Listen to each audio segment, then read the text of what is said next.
I know gold is not in her. She's a diamond.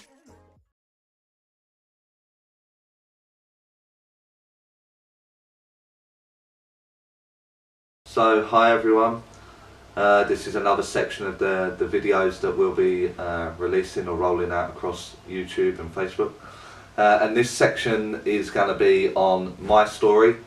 Many have asked for my story and my background, so I'm going to spend maybe a few videos just touching upon areas in my life, so you get to understand who I am and why I am the way I am. All those kind of things that seem to pop up on the inbox for people to want to know for some reason, and it will maybe give you an understanding of why my mind works the way it does, the analysing and the database that I own, this very natural database which I talk a lot about within mediumship and certainly developing that mediumship. And so it will take a few, I would imagine. Again, I welcome the comments. I'm not looking for sympathy or praise or anything like that. I'm not looking for any of that. It's just simply just to roll the story out for an understanding of who and why I am the way I am. So my story, where I don't really know where to begin. So I can maybe elaborate later on once these first few parts have come out. So I'll do kind of like a 0 to 38 moment and just touch upon it in those areas. So I had a very normal childhood. It wasn't difficult. I wasn't privileged. You know, my parents worked very hard. It was me and my younger sister, Stephanie, and I can feel my mind just going into gear now and recapping on all the things I've done. And so at an early age at school, I wasn't really coming out of my shell really. I was quite a quiet, shy lad very early on, so sort of 5, 6, going into sort of the 9 and 10 period. I was very shy for that bulk there, and I remember that I went through a period of bullying at school. Got bullied quite heavily. I started to become cheeky as well, so probably explain some of that.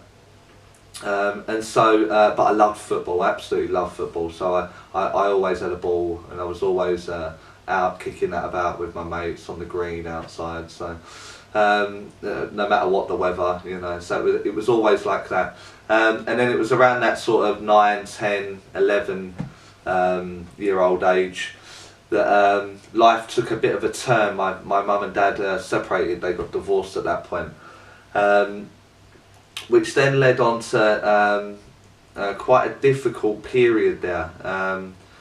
You know, I had to take control at home at such a young age. So mum was going through a very difficult period in her life, and so I found myself having to lie at school and make excuses and sort of look after my sister, and for all intents and purposes I'm certain that my mother went through like a 2-year nervous breakdown. So there was a lot of questions and a lot of things going on, and very quickly had to manipulate situations and take care of things, you know, pay bills, make sure bills were paid, and from mum's money, so I knew where she kept her money, and then run off and pay the shop and the milkman, that kind of thing, you know. So very, very quickly me and my sister established this very close relationship, and then I suppose it was very fortunate, I suppose, really. My stepdad come onto the scene, and life started to change slowly then, and they wanted a fresh start, so we moved home, and we moved to a more difficult area within my hometown. and at this point it was obviously the alpha male in the home, so the fighting would begin, you know, the arguing and all that kind of stuff. We were all growing up, and now we've got this new guy on the scene, and you know how it is. I don't really need to explain that. But with it was this area that we sort of moved to, and this area was not known for its trouble, but it certainly wasn't a weak part of the town. And with it was big groups and people involved in that area there. And it was mainly football. We'd kick around with a ball and whatever. And then slowly as the years ticked over, you know, maybe 12, 13, 14, 15, the petty crime would kick in, you know. You want money, and the area certainly wasn't known for money. It was a typical council estate, and a lot of the families in the same sort of position. And so if you wanted things, you had to sort of go about a different way of getting those things, I suppose. And very quickly the drug scene would start, you know, the recreational drugs, the cannabis and that kind of stuff would be very much on the scene. Friends and what have you would start getting into that kind of thing, and then it was petty crime from local groups, you know, and you get drawn and sucked into it all because it's such large groups and expectation, and you're trying to keep not a reputation, but you're trying to keep in the pecking order as such. So and you tend to find that it was right across the age group, so there was a lot of older lads and lots of younger ones, and they would all get up to their own thing and do what they would do, you know, that kind of stuff. And then it kind of escalates from there, you know. You get involved in maybe shifting some of these drugs, or I don't know, you know, warehouses and that kind of thing, or lorries. You end up getting a lot of gear off the back of lorries and start selling that and get rid of it. You know, the typical story, gang story as such. And I don't really like calling it the gang or anything like that, because it was normal. It was just a normal way of life, so it was very different. So you'll find why I'm sharing this part of my story is because it's one of the communications I really come into my own element, because I understand the mindset of the youngster that stole the car, or breaking into cars, or these warehouses, or on the drug scene. It's just so free in my mind because it was an everyday occurrence for me. And then I had to move away at maybe 17 or 18. I was involved with a young lady for a number of years actually, and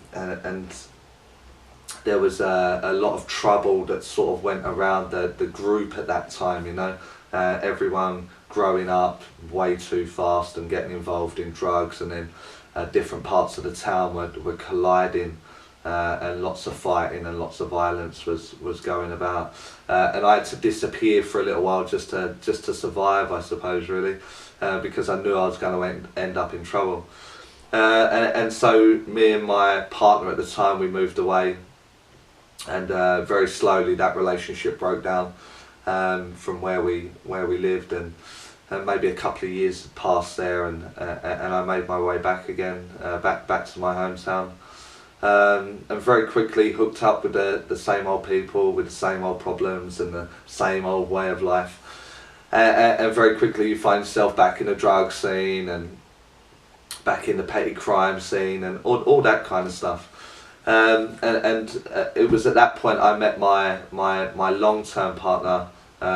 We got married, we had 3 children, and was together for 15, 16 years, you know. So it was one of those things that started to change, and very, very early on her family were moving away, and so we had to decide, was we going to move together, was she going to move away, but obviously she stayed. And so we were looking into maybe renting a little flat or something nearby.